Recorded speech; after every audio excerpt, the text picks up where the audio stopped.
Live from SABC studios in Auckland Park, Johannesburg. Welcome to this week's last edition of The Watchdog. My name is Vuyo Mvoko, and on the show tonight... Someone, somewhere, somehow knows something. When you see something, say something and do something. Murder, rape, assault and robbery among the crimes that are on the rise, with women and children mostly at the receiving end of it all. Our panelists for this evening try to make sense of it all.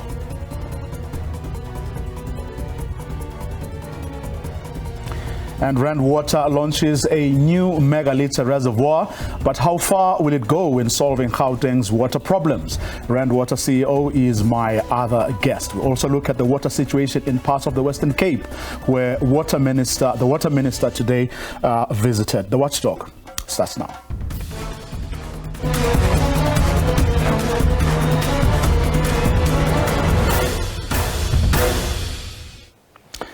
Police Minister Ekurhuleni has described the latest crime statistics as not painting a positive picture of crime fighting in the country. Ekurhuleni released the statistics for the period between October and December last year, which show an increase in various categories of contact crimes. A gloomy picture of crime in the country. Police recorded an increase in incidents of crime during the third quarter of 2022-23 financial year compared to the same quarter in the previous year. About 700 more murder cases were reported to the police, mostly committed with guns and knives, while about 1,100 more people were raped, most of them in homes. Attempted murder, common assault and assault with intent to do grievous bodily harm also increased by thousands of incidents. Common robbery shot up by more than 2,200. Mass shootings is a worry, I wouldn't lie. But what you are not also adding is that we do arrest. We have good results in arresting people. 6 police stations have recorded the highest number of murders. They are in 3 provinces. Police say they are cracking down on gang-related crime. Quite a number of gang groupings that we've taken down, which those cases are currently in court, and we're still going to take many other gangs down within this year. But the challenge now is the breeding ground that is there for the gangs. As you take up this leadership, then you will see the flare or the increase in gang violence. Meanwhile, police say no arrest has been made in connection with the murder of rapper AKA as the investigation continues. We're still putting our evidence together in order for us to be able to have a solid case going forward. The identification of those that were seen on videos that you might have seen on social media, it's something that we cannot disclose now, but we've got an idea as to who might those people be. Cele says police have also destroyed more than 65,000 illegal firearms and fired rogue cops as part of attempts to clean up the police service.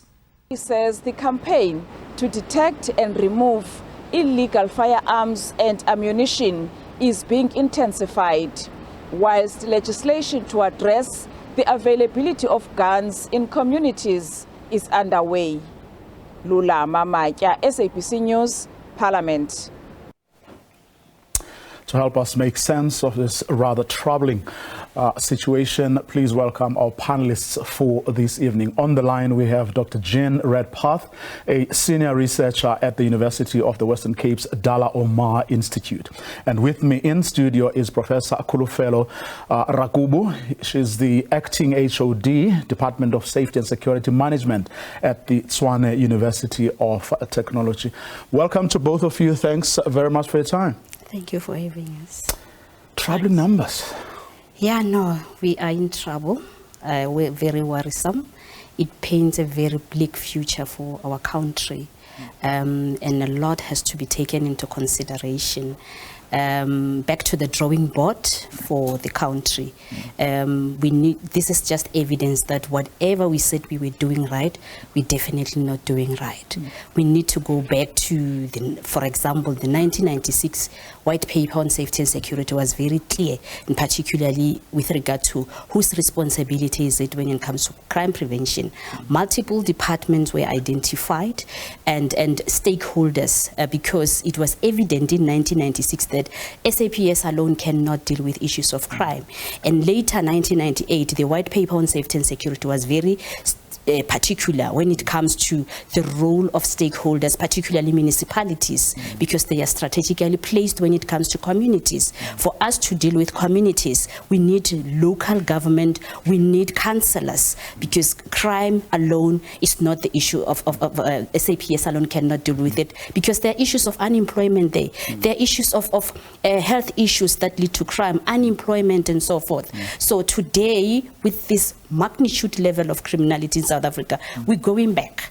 We're going back to what those beautiful policies had said. Then we diverted reasons unknown to us. Again, I'll still continue saying maybe because of lack of political will, because those are political policies. Someone somewhere did not have the political will to proceed with what has been put on the table. Hence, we are here today talking about gun violence, talking about increasing rate of rape and so forth. And again, we can go back to communities, where communities engaged when it comes to issues of crime. I'll say not as much. We're going to get into some of those very interesting points that you're raising there. Dr. Redpath, your thoughts the minute you saw these numbers from the Minister of Police this morning? Yes, so the important thing is to look at the murder rate, because that is the most reliable indicator of violent crime in the country. And if we look, and it's also important to compare not with last year or 2020, because those were anomalous years. We were in a very strange situation of lockdown, which wasn't normal for the country. So if we then look back to 2019 and we compare to what is happening now, it's very clear in the country where the problem is, and that is in Gauteng and KwaZulu-Natal.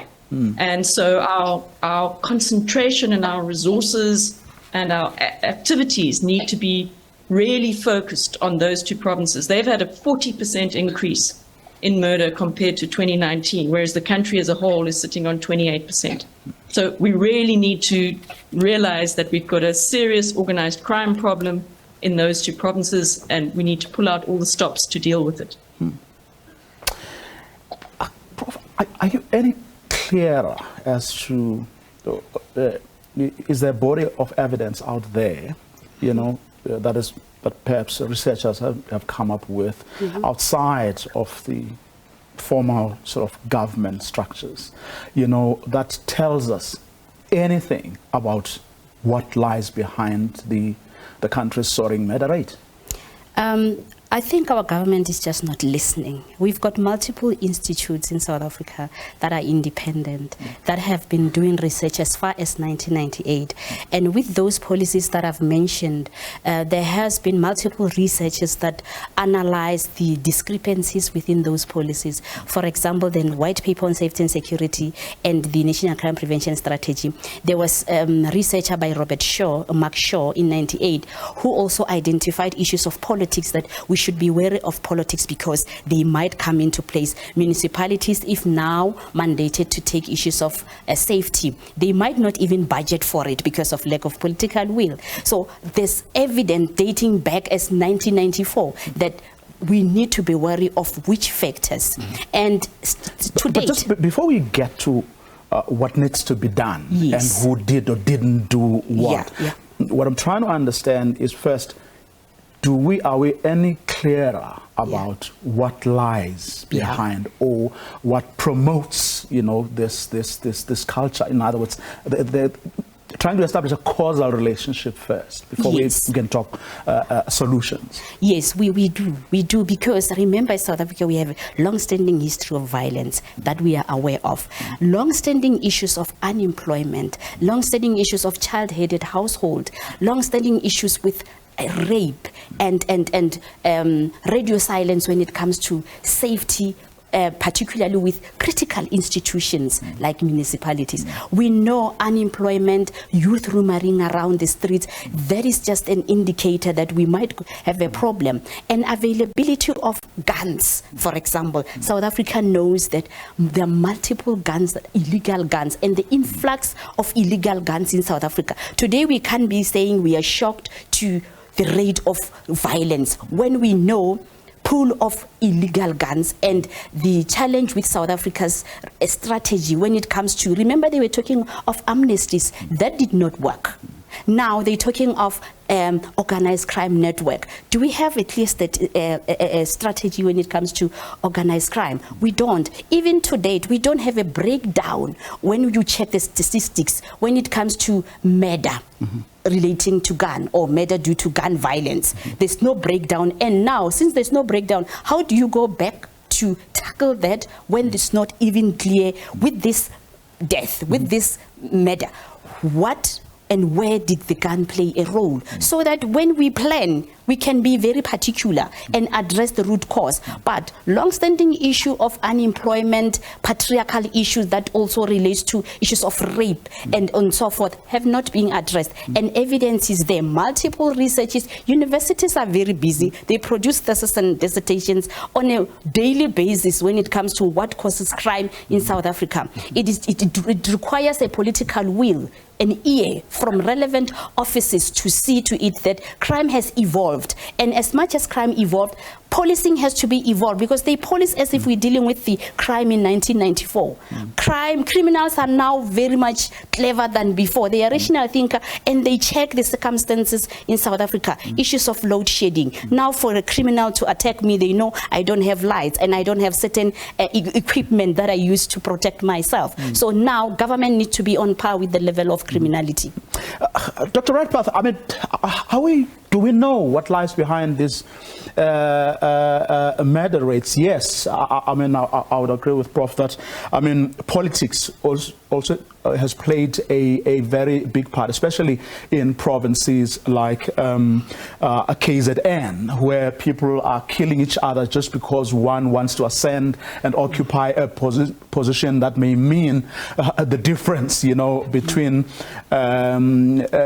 life and being starved to death, or not having a job. But there's new phenomena in places like the Eastern Cape, for example, where there's all these like mass shootings, that up until now we haven't heard from the police as to whether they have been able to put a finger on this phenomenon.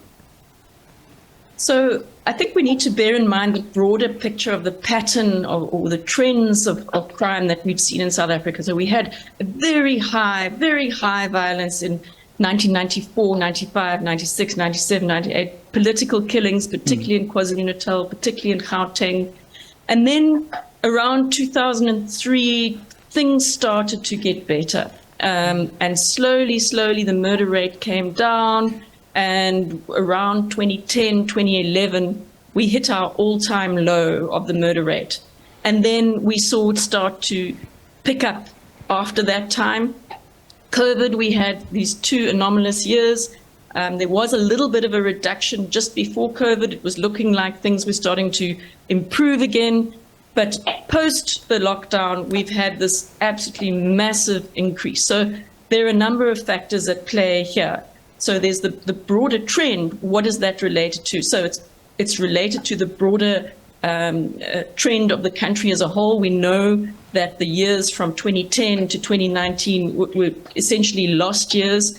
Our police were completely captured, in particular crime intelligence, which is crucial to dealing with organized crime. KwaZulu-Natal in particular, if you look at the police resourcing figures, they still have the pattern and the distribution that was present in 1994. And KwaZulu-Natal has one of the lowest per capita rates of policing in the whole province. And so what we really have is this pattern that is coming. In KwaZulu-Natal, we have a political contestation, a long history of that. That was a little bit quietened over the Zuma years, but now it is back in full force. We have a long history of poor policing in the province with very high use of violence and use of force. And we also have a province that is very closely related to Gauteng, the financial hub of the country. And so you're going to find and very close to our borders. So we're going to find that everything is interlinked there. And as the economy recovers post-COVID, there is this contestation for resources that happens. So what we're seeing is a particular concatenation of factors right now, which is part of the problem, and why we're seeing a particular problem in those two provinces. Contestation for resources, poor policing. But let's then go back to the very question you raised at the beginning. Whose job is it to deal with this? The police alone cannot be able to prevent crime. Multiple government departments have a role to play, a huge role. Universities have a huge role to play as well, because their curriculum should be aligned to what the societal needs of the query for safety. And again, if to date, I don't think there are repercussions for municipalities to neglect their role. That is why the continuation. If I were to pick two municipalities, I am sure today they don't even have municipal safety plans. Hence, there are policies mandating them to have such. Now, where and how would communities know what to do if, as municipalities mandated by policies to do your job, and then you don't do your job, you budget. If you check within the IDPs, you go to safety, it's so minimal, and the budget it's less, because I guess you don't get much. There are no project and so forth. You don't get rewards, because we know you have to get something into your pocket. That is why we've been compromised. So then the mandate, it's a compromised mandate. So again, let's go to social development. For communities to function, to deal with issues of unemployment, issues of youth gallivanting the street, we need project. We need them to come on board and assist us. Structure. They should do community evaluation to understand what communities need and which ones can produce criminals, or how vulnerable are communities when it comes to issues of safety. And they should do their part and avoid duplication of projects just to tick boxes, because you find municipalities having youth against crime project, which does not necessarily deal with issues of crime, just to tick boxes and spend money. We are suffering. However, they are ticking boxes, hence there's even no closure of particular municipality, because during manifesto times you promise safety. But if we were to ask you, to what extent are you going to ensure my safety, they don't have an idea. They don't have an idea, and this has been happening for quite some time. Maybe local authorities or the SALGA, for example, should see to it that now their municipalities, local government does play its role, so that it can meet South African police halfway, because they are struggling themselves. They do have internal issues, long-standing issues of management, human resources, lack of resources, and the thorn in their ass is corruption. Dr. Redpath, for you, I mean, who's not playing their part? So obviously, it's everything affects crime. What's happening in the economy, whether there's good governance in municipalities, whether the street lights are working, whether there are potholes, all of those things are important social programs. But what we do know, particularly from the global south, is that policing, bad policing, actually matters more than good policing. In other words, if your police is corrupt and not doing a bad job, then it has a very negative effect on crime. And we see that particularly in studies from South America. And so what we need to look at here is getting our police into a situation where they've traditionally said it's not our job to prevent crime, but they do make a difference. They do make a difference on the margins, and they are the only ones who can investigate crime and it's particularly organized crime. Nobody else can deal with organized crime. It is only the South African police, in terms of our constitution, who can do that. And so, yes, ultimately, dealing with this particular phenomenon that we have now, unfortunately, lies at the feet of our police, of our prosecution system, of our courts, to deal with that situation. Well, the minister was saying that they have destroyed, so it's not for lack of trying, they have destroyed 65,000 illegal firearms. They have fired a lot of rogue cops trying to clean up the service. Yes, and those are all excellent markers for the future, but we always see a lag in the impact. So typically, it's about a 2-year lag where we start to see the fruits of those kinds of interventions. We've got a very bloated top layer of the police. We've got police distributed in ways that don't make sense. We don't have them in our places that are most violent, where our most vulnerable people live. So as we slowly start to fix that, we will only see the impact in a year's time. So I'm afraid that for the next 2 years, we're going to actually see things get worse. This doesn't mean that the police aren't doing things to address the problem. It just means that we haven't seen the impact, or perhaps we haven't done enough of the changes that we need to see. Then, I mean, the top brass of the police and the minister were talking also about crimes that happen inside people's homes, where police are not or can't be present, and the societal issues, of course, associated with gender-based violence, rapes, and so on. Just your understanding, Prof, of what legislation and, of course, the action plan actually provide for, and whether, in fact, efforts are being made, to deal with these issues, and not to simply for someone to throw their hands up in the air and say, you know what, there's very little we can do because these crimes are happening in homes where police are not present. I agree crimes are happening in homes. However, I don't agree with there's nothing we can do. Remember, for a perpetrator to take decision, there's a correlation between South Africa's law enforcement and the decision to take particular action. We are being victimized in our homes because they know they can get away with it. So it talks to their practices. It talks to corruption, where the dockets have been missing for years, have gone missing a couple of many times, and the perpetrator will continue buying their way out of the situation. It talks to their practices. It talks to their integrity. We are victimized in our homes. Yes, there are certain factors beyond their control, such as load shedding, but crime is reported, and some cases are not even registered. It's not my responsibility as a victim to register my case, but the minute you don't take action, you are sending a very strong message to perpetrators to continue doing it in our homes. We report. We've been told, go and solve it, go and talk about it. Victims have been laughed at because they're reporting something that a police officer now is bringing their own. Maybe I'm even reporting GBV, for example, to a fellow abuser. That will not even take into consideration what I'm talking about. And what South African law enforcement should understand with policing is that many thousands of police officers did not want to become police officers. Due to unemployment, they found themselves in the system.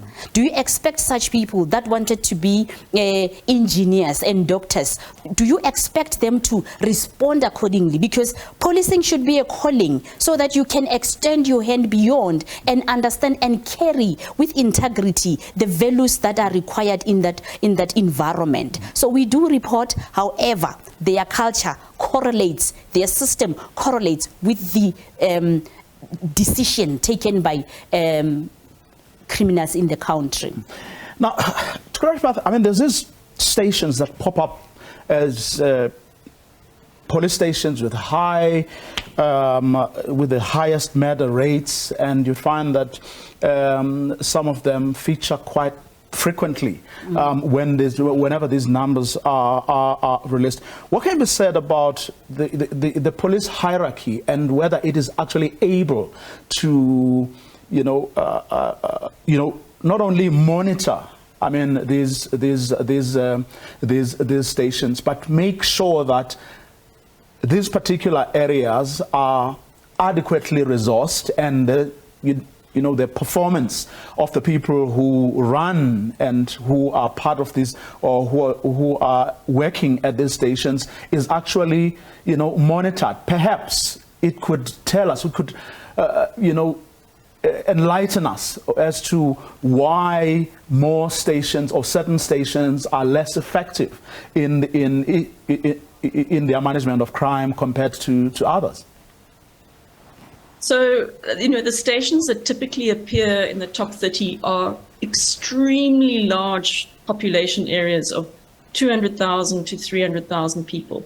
So, of course, they're going to have the most murders because they are extremely large stations. This is not to say that they don't have a problem in those areas. Mm-hmm. It's just to say that part of the reason they appear on the top of the list is because they're very large, and that's part of the problem. We shouldn't have policing areas of that size.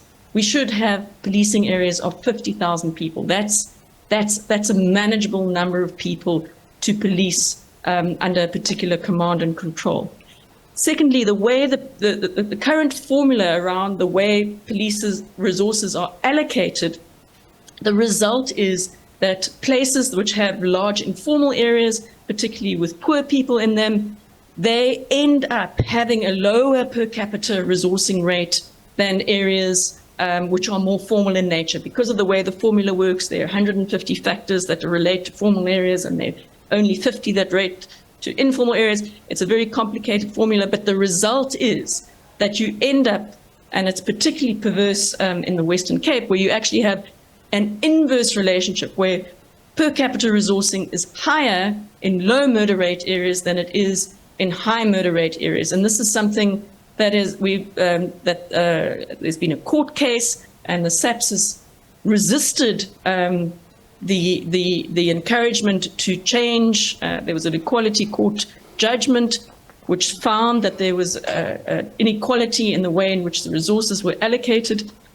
But the formula has not changed markedly. Yes, there's been some slight adjustments, but we still have the situation where very high murder rate areas, which typically are very large, have these single police stations with 300 plus people who have to be organized and managed, an unworkable area. It's just not workable. We need to have smaller areas that are managed by the situation.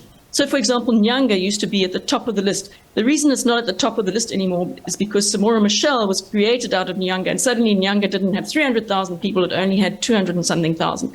And so suddenly it's not on the top of the murder list. But that's not because the murder rate's gone down, it's just because there are fewer people now, and so the number has gone down. And so there are some anomalies within the SABC which could really be addressed, and they haven't been.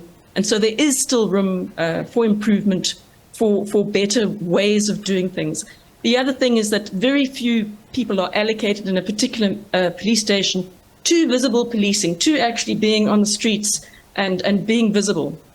And we've seen in the Western Cape, where I live, that the LEAP patrols in some of the areas have had, which are municipal police, municipal law enforcement, who are patrolling together with SABC, providing more people on the ground in some of these areas that actually managed in this very difficult high crime climate to bring the murder rate down. So, to keep the increase lower than the trend in the rest of the province or the rest of the country. So it is possible if we just allocate our resources differently, if we just put more people where they are needed. And where they are needed is in our very high murder rate areas. So not necessarily the high murder number areas, but the rate of the population, which they can be the same places, but they aren't always. Well, the police minister says we shouldn't despair. They are having discussions. Discussions are underway within the security cluster to tighten the gaps, close the loopholes in the entire criminal justice system. Are we seeing evidence of that? I don't think we have time as South Africans to wait for that, because tomorrow more 30 people will be killed. We need a targeted approach. We need efficient and understanding of the level of criminality. I don't think they understand what is going on, because if they do understand what's going on, that sad story they informed us today, they should even be ashamed to come and tell us that, okay, you are dying and this is how you are dying, and we are still discussing how we can. This is a pandemic, and they should respond the way a pandemic requires multiple resources, attention, quick and efficient. They do have statistics, they do have the numbers. So what is it that they're still talking about? The policies are there. And what I don't understand is, I'm sure South Africans are asking, if as a minister, your house is not in order, and it hasn't been in order for quite some time, why are you still there? That is my concern. Why are you still there? Because now your house is collapsing. So our president should look to it that now we need quick, efficient action, because tomorrow it might be him. Because now everybody in South Africa is vulnerable. So are we waiting for more 30 people to die tomorrow? So that whatever strategy, whatever talks they are having, can they have them now the way we had talks when it comes to COVID? Every day there were talks. Can we have such action, activities today? Because if we have them today, we can save lives. If we can take quick action, we can save lives. But still I say, lack of political will, then we will remain in the very same position that we find ourselves. Come at the next quarter, we will still be here talking about crime and policies coming, they are discussing this and that. No, we don't have time. The future is very bleak. We're not safe as South African. We need action as in today. Dr. Redpath, last word from you. Way forward. Yeah, so I would just want to point out that as a country, we have turned things around before, bringing the murder rate down, shaving off a quarter. So it is possible to do it. It does require political will. It does require a sense of urgency. Over that time, when we turned things around, we pulled out all the stops. We had Saturday and additional courts. We did all sorts of things like additional police officers. We eventually had 200,000 SAPS officers. I think we something like 20,000 fewer than that at the moment. So it is possible, but it really requires political will, and it really requires a sense of urgency. And we had the World Cup then to provide the sense of urgency to do it. We need to recreate that sense of urgency, and we can do it again. Let's look at those numbers again, just to see what we're talking about here. I mean, murder up by 10.1%, rape by 9.6%, attempted murder 24.3%, assault with intention to cause grievous bodily harm 8.7%, common assault 12%, common robbery 10.8%, and the list goes on and on. Hopefully someone is going to wake up and indeed do their job. Special thanks to our panelists for this evening. With me in studio, Professor Ekurhuleni Rakubu, Acting HOD, Department of Safety and Security Management at the Tshwane University of Technology. On the line, we had Dr. Jean Redpath, who's a senior researcher at the University of the Western Cape's Dalla Omar Institute. And that brings us to the end of this part of the program. After the break, we'll speak to the CEO of Rand Water about Gauteng's water situation.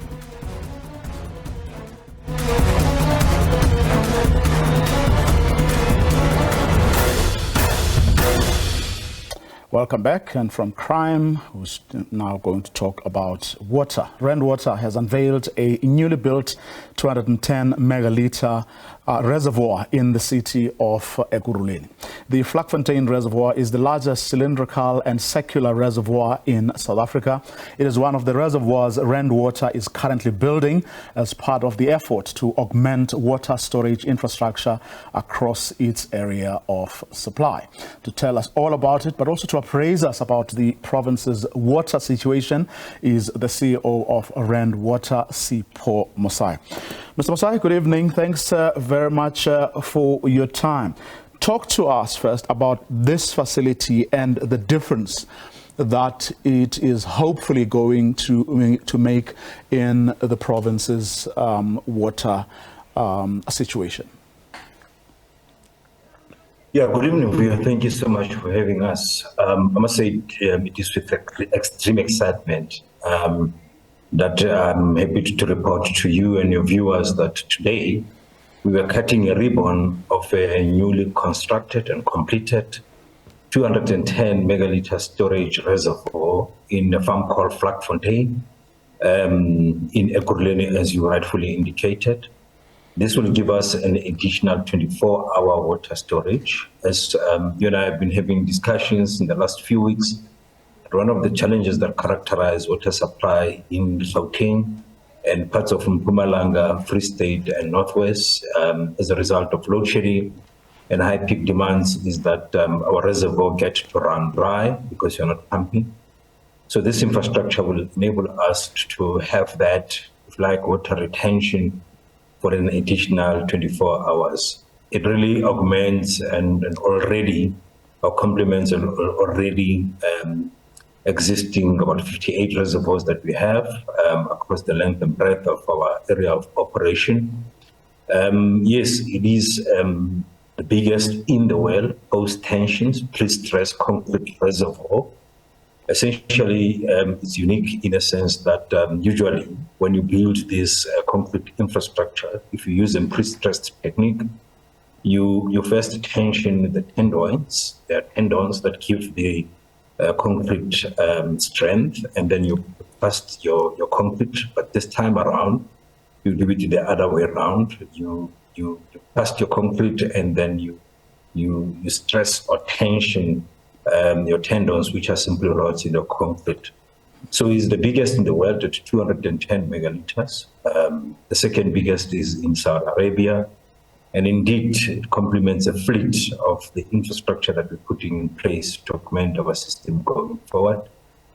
Later on in this year, we'll be adding additional 610 million liters of water into the system to assist with peak demands and average demands and the like.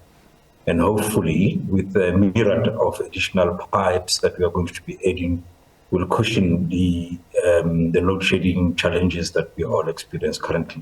In the next week, we're also going to be adding additional pipe, 210 megaliters of water pipe that will take additional water into this reservoir.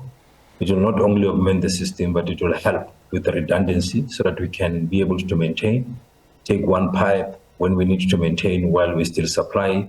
But at high peak, we use those pipes to fill up these reservoirs. So I think we're very excited about this, and we hope we go a long way in cushioning the challenges that we have currently. Now, how many more reservoirs are you currently building, and how big? Yeah, I think as I indicate, in the Vlakfontein area alone, we're anticipating that we're going to be building another one in 2035.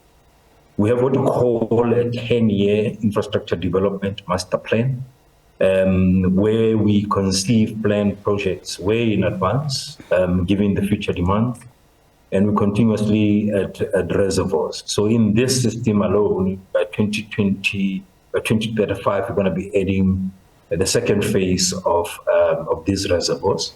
We continuously build reservoirs. We have a 20-year capital program.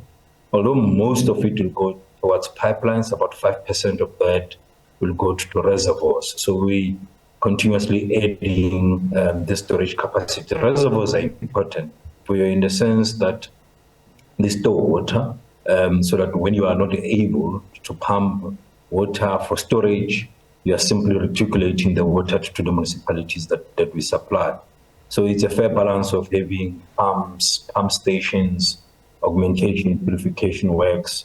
You then add the reservoirs in there to ensure that we are able to supply bulk water to our municipalities, which is our core business. Well, I mean, only the other day you issued a statement warning about possible water shortages.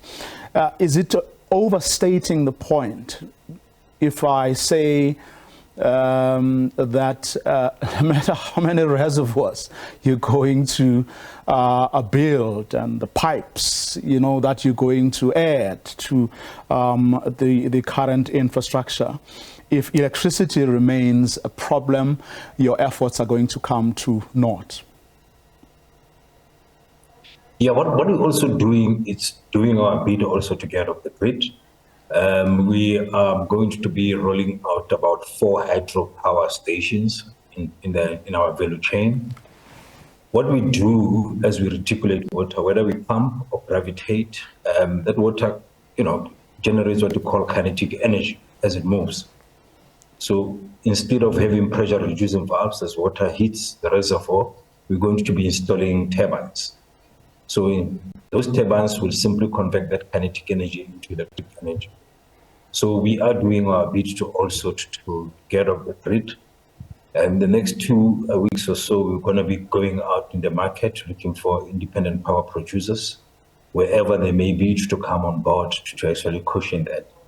So over and above adding more water in terms of storage and pumping, we have to find different ways of generating our own energy. We're going to be also rolling out solar PVs throughout our entire value chain to ensure that we are able to be self-sustain ourselves going forward and not similarly rely on the electricity that comes from Eskom directly and at times through municipalities. So it's going to be a myriad of those interventions. We use a lot of energy. In the last 6 months, we use about 1,600 megawatts, which is an equivalent of 2 or 3 power stations. So over and above that, where possible, in our secondary stations, we have our own generators, but I mean, we're talking huge megawatts here. That is still not sufficient. So yeah, I think, I'm not so sure about overstating, but it is important that we do our bit to ensure that we also get off the grid and reduce the demand also of coal-powered electricity that comes through to us. We also operate in the market where we have green bonds that we issue. They also demand of us to use renewables to power systems going forward. Now, your efforts are often, cancelled by the maintenance issues that municipalities have. How are you dealing with that, or how are you working with municipalities to deal with that particular challenge? Yeah, what we do with our municipalities is that on a technical and even recently at political level, there are constant engagements. In fact, the minister convened us this past Tuesday, where we sat with our municipalities and we looked at the entire value chain. You are quite right. There's no point augmenting this side of the value chain with reservoirs. The municipalities need to do so. And I'm happy to report that at least the 3 metros that we're supplying water to are also doing their bit in terms of the reservoirs. Ekurhuleni, where we were, they have about 24 reservoirs that they plan to put into the system going forward. City of Johannesburg, for the commando system that has been troubling all of us in recent times, that supply areas like Auckland Park. They're also adding additional towers, pumping stations there, because essentially they were relying on our head. So they need to also make investment in that regard. So municipalities are doing their bit, and the essence of having these continuous discussions to ensure that the whole value chain operates smoothly. And with the challenges that we having in municipalities and other parts of the value chain, I think the best way is to work together and continuously engage. So we have a very good relationship with all our municipalities and collaborate towards operations, maintenance, upgrade and refurbish of the entire value chain. Because there's no point having storage capacity upstream, as you rightfully say, and not have it downstream. People will not see the benefit. So it is extremely important that we have this collaboration, which are always happening at both technical, at my level and at political level, to ensure that we plan jointly, we operate, maintain, upgrade and refurbish the system in its entirety jointly. Mr. Musai, let's leave it there for this evening. Thanks very much for your time. He's the CEO of Rand Water, following, of course, that launch today of the Vlakfontein Reservoir, which is the largest cylindrical and circular reservoir in South Africa. One of several that Rand Water is currently busy with as part of the effort to augment water supply in Gauteng. But water quality in rural areas of the Western Cape also got a focus today following a visit by the Minister of Water and Sanitation. The team checked facilities in the Overberg region, which has been plagued by water challenges. For years, this municipality has struggled with dry taps and clean water supply. The problem lies with infrastructure and contaminants. Minister Mchunu visited the newly upgraded Davenox water treatment works.